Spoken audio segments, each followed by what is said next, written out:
Legal argument for killing American citizens overseas without a trial. But what about targeting people on U.S. soil? Can they now kill American citizens inside the country? The head of the FBI, when asked about that on Capitol Hill yesterday, stumbled around on this. Does that only apply to U.S. citizen that's overseas, or does that apply to U.S. citizen that's here as well? I'd have to go back. I'm not certain whether that was addressed or not. So that we have clarity here, he is not certain whether it was addressed, whether our government can kill our own people inside our own country. This really needs to be addressed. We can't just answer this question. No, the government doesn't kill our own people. We have a process for this. It's called the justice system. You file charges, you lock them up, you try them before a jury of their peers, and then that's how they don't kill our own people. Now to a controversial bill resurfacing in Congress. The FEMA camp bill allows the government to run at least 6 military installations when a national emergency is declared. These emergency centers would be run by FEMA under the command of the Secretary of Homeland Security. This legislation is meant to be enacted in the event of an emergency. But what exactly does that mean? What is the definition of emergency, especially when it comes to this legislation? When would it be enacted? Sure. We have to go back to 1988 to the Stafford Act bill to actually get the definition of emergency. And this covers things like tornadoes, floods, hurricanes, natural disasters. But it also gives the president to declare an emergency to avert a catastrophe, which raises the issue of preemptiveness. Okay. But this also, the goal here is to mobilize resources to have this plan to prevent a tragedy from happening, but also a reaction to it, right?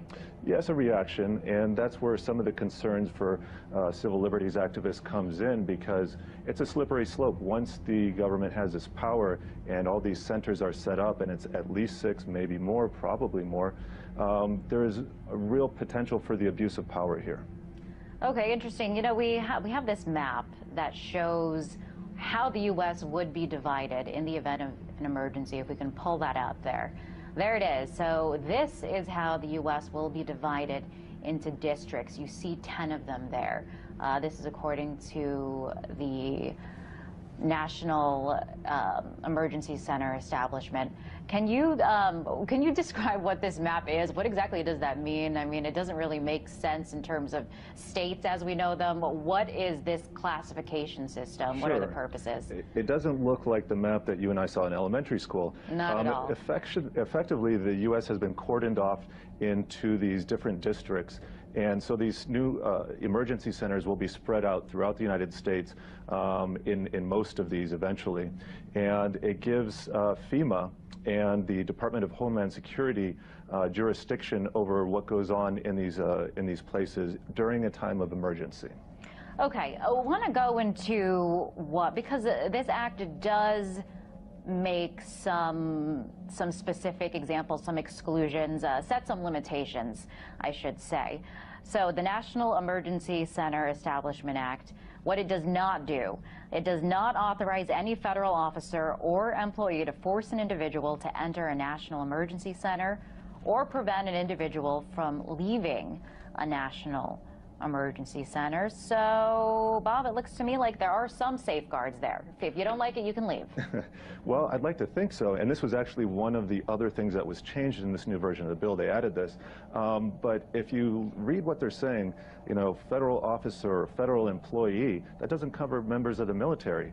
And since these are going to be installed in decommissioned and existing military bases, you're going to have people from the military there. So I would think they will have people, namely in the military, who would be able to force people to stay there or prevent them from leaving if that is what they want to do. Well, we have our big vehicle out here. It's an armored vehicle. It's an MRAP vehicle. It's mine resistant, ambush protected is what it stands for. The team commander, which is myself, I'll stand in the MRAP and provide overwatch for the team while they're making entry into the house.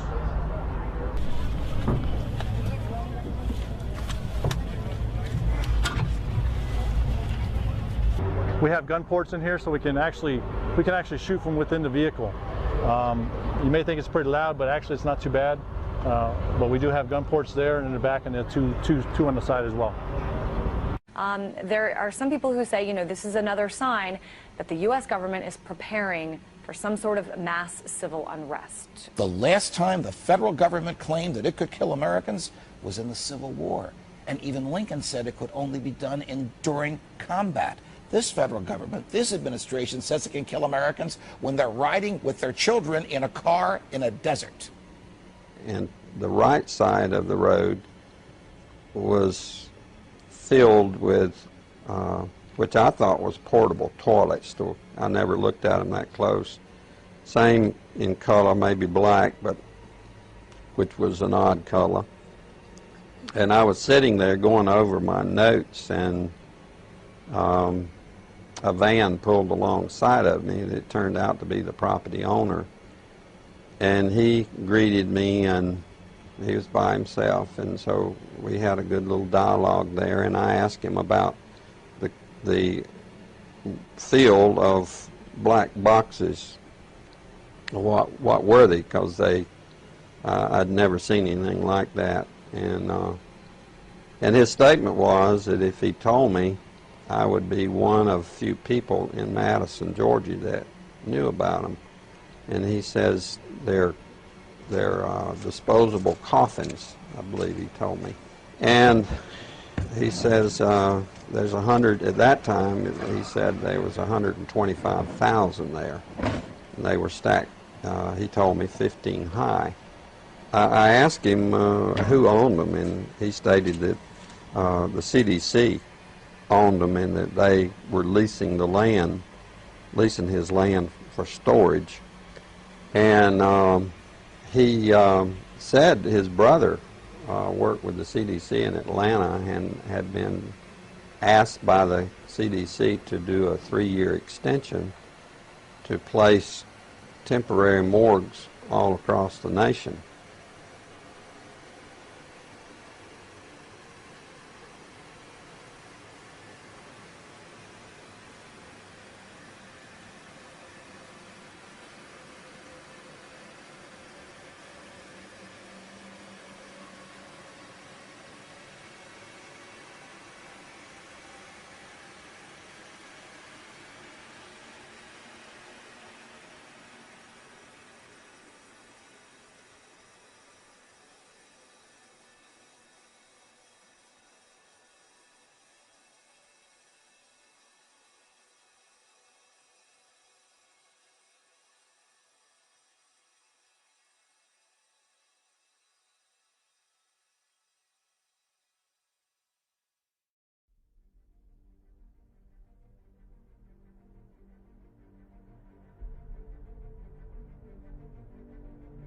Of the crisis, because of the dangers that we face in the world, you know, some new and unpredicted threat, we need more authority, we need more power, and there will be nothing the people can do at that point to oppose it, and it'll be turnkey tyranny.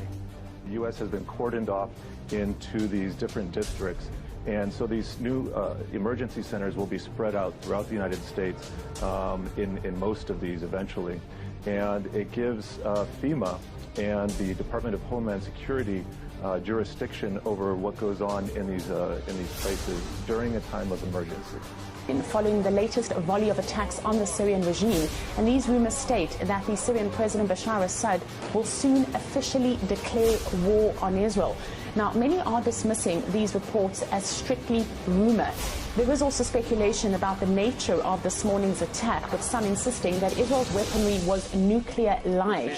Reviewing a film of what appears to be a nuclear weapon being exploded near Damascus. We're doing a confirmation on this. You're watching the explosion now, and we're checking this against the scale of smaller artillery, 155 and 203 millimeter. We also noted the presence of lightning. You're seeing that now, which indicates confirmation. This was a nuclear explosion. There's no question.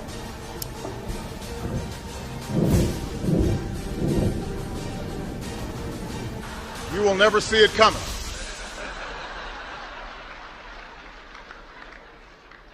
You think I'm joking? Stop!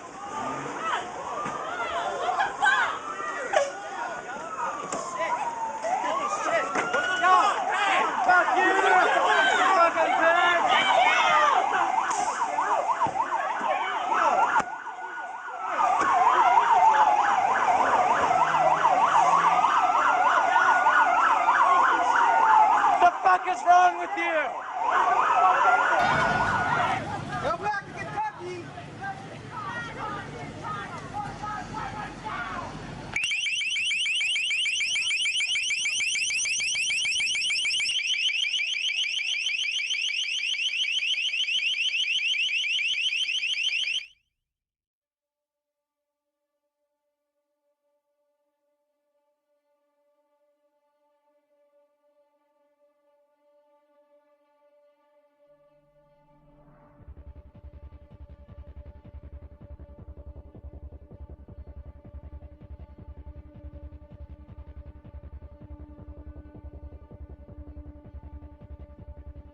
Under the rubric of terror, the government has stripped us of our civil liberties. Obama didn't wake up and say, I want to see all Americans and find out what they're doing. This is something that came from the Defense Department or the Department of Justice. Well, the Defense Department is not permitted to do anything in the United States of America against American citizens without an executive order from the president, and he can only issue one in time of rebellion or national disaster. That's the federal law. For him to permit the Air Force to spy on us, no matter how noble their goal may be, is a violation of federal law, unless he signed an executive order and we don't know about it, in which case that would be unlawful because the executive orders of this nature have to be public. And other places. And I think you're going to still see the evolution of DHS unless we stop this monster. That's why we have people like Napolitano telling us that we're going to have DHS briefs at our local Walmart and our local stores at these telescreens to be worried about terrorism and spy on their neighbors. And that's why these memos are leaking again and again and again, because people who are not only in these departments but work with this department are leaking this to the public because they know it's out of control and wrong. Let's get back to the breaking news right now. The Washington Post and The Guardian reporting the U.S. government is now also tapping directly into the central servers of 9 leading internet companies, including Microsoft, Yahoo, Google, Facebook, AOL, Skype, YouTube, and Apple. The newspaper has just released new information to back up their reporting. Tom Foreman is here taking a closer look. What's the latest? This information is really stunning, Wolf, when you consider it. A first-hand experience with these systems and horror at their capabilities is what drove a career intelligence officer to provide PowerPoint slides about PRISM and supporting materials to the Washington Post in order to expose what he believes to be a gross intrusion on privacy. Quote, they quite literally can watch your ideas form as you type, the officer said. Now let's look at some of these slides here, Wolf, that were from this presentation, because they really are quite surprising. This is the overview slide. You'll notice at the bottom the date there, April 2013, very recent.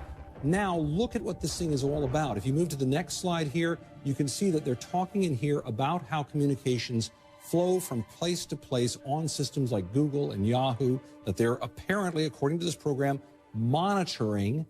And now look at the next part here. What is being monitored? This is the part that will most get people's attention. Look at that. There are the companies over there on the left, but what they're allegedly able to look at is email, chats, videos, photos, stored data, video conferencing, all sorts of things that people would have thought were private, that were just on their desktop. This is what is certainly going to put people up in arms to some degree, Wolf, because you look at that, plus look at the data agreements here that they made with these different companies. There are the dates there. If you look side to side, they're a little hard to see.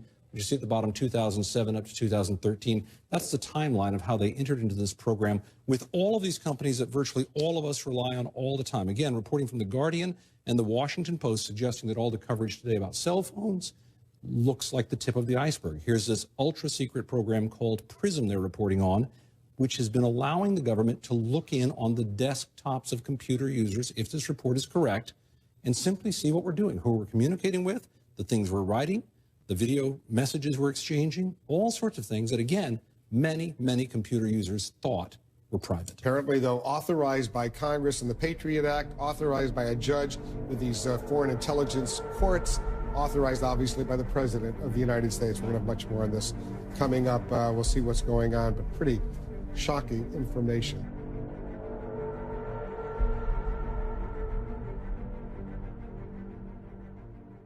My name's Ed Snowden. I'm 29 years old. I work for Booz Allen Hamilton as an infrastructure analyst for NSA in Hawaii. I've been a systems engineer, systems administrator, senior advisor for the Central Intelligence Agency, solutions consultant, and a telecommunications information systems officer. One of the things people are going to be most interested in trying to understand who you are and what you're thinking is there came some point in time when you crossed this line of thinking about being a whistleblower to making the choice to actually become a whistleblower. Walk people through that decision-making process. When you're in positions of privileged access, like a systems administrator for these sort of intelligence community agencies, you're exposed to a lot more information on a broader scale than the average employee. And because of that, you see things that may be disturbing, but over the course of a normal person's career, you'd only see one or two of these instances. When you see everything, you see them on a more frequent basis. And you recognize that some of these things are actually abuses. And when you talk to people about them, in a place like this where this is the normal state of business, people tend not to take them very seriously and move on from them. But over time, that awareness of wrongdoing sort of builds up, and you feel compelled to talk about it. And the more you talk about it, the more you're ignored, the more you're told it's not a problem, until eventually you realize that these things need to be determined by the public, not by somebody who is simply hired by the government. Talk a little bit about how the American surveillance state actually functions. Does it target the actions of Americans? NSA and the intelligence community in general is focused on getting intelligence wherever it can, by any means possible, that it believes on the grounds of sort of a self-certification that they serve the national interest. Originally, we saw that focus very narrowly tailored as foreign intelligence gathered overseas. Now, increasingly, we see that it's happening domestically. And to do that, the NSA specifically targets the communications of everyone. It ingests them by default. It collects them in its system, and it filters them, and it analyzes them, and it measures them, and it stores them for periods of time, simply because that's the easiest, most efficient, and most valuable way to achieve these ends. So while they may be intending to target someone associated with a foreign government or someone that they suspect of terrorism, they're collecting your communications to do so. Why should people care about surveillance? Because even if you're not doing anything wrong, you're being watched and recorded. And the storage capability of these systems increases every year consistently by orders of magnitude, to where it's getting to the point you don't have to have done anything wrong. You simply have to eventually fall under suspicion from somebody, even by a wrong call. And then they can use the system to go back in time and scrutinize every decision you've ever made, every friend you've ever discussed something with, and attack you on that basis to sort of derive suspicion from an innocent life and paint anyone in the context of a wrongdoer. Have you given thought to what it is that the U.S. government's response to your conduct is, in terms of what they might say about you, how they might try to depict you, what they might try to do to you? Yeah, I could be, rendered by the CIA. I could have people come after me, or any of their third-party partners. They work closely with a number of other nations, or they could pay off the triads, or any of their agents or assets. We've got a CIA station just up the road in the consulate here in Hong Kong, and I'm sure they're going to be very busy for the next week. And that's a fear I'll live under for the rest of my life, however long that happens to be. You can't come forward against the world's most powerful intelligence agencies and be completely free from risk, because they're such powerful adversaries that no one can meaningfully oppose them. If they want to get you, they'll get you in time. But at the same time, you have to make a determination about what it is that's important to you. And if living unfreely but comfortably is something you're willing to accept, and I think many of us are, it's the human nature.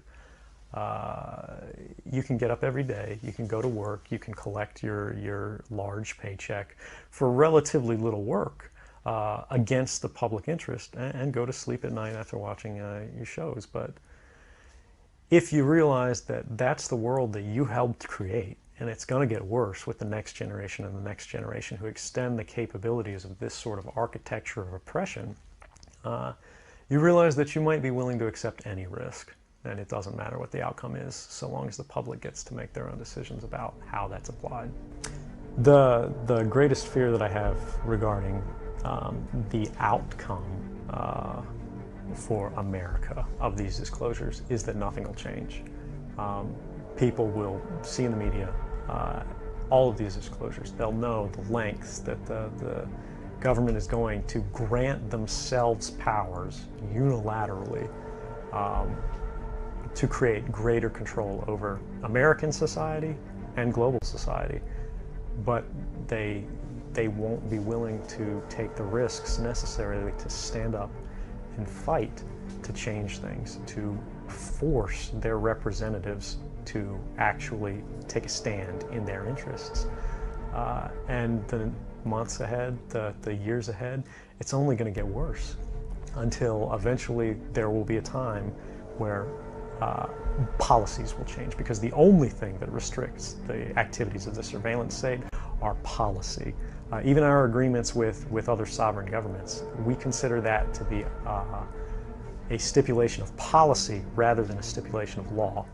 And because of that, a new leader will be elected. They'll flip the switch, say that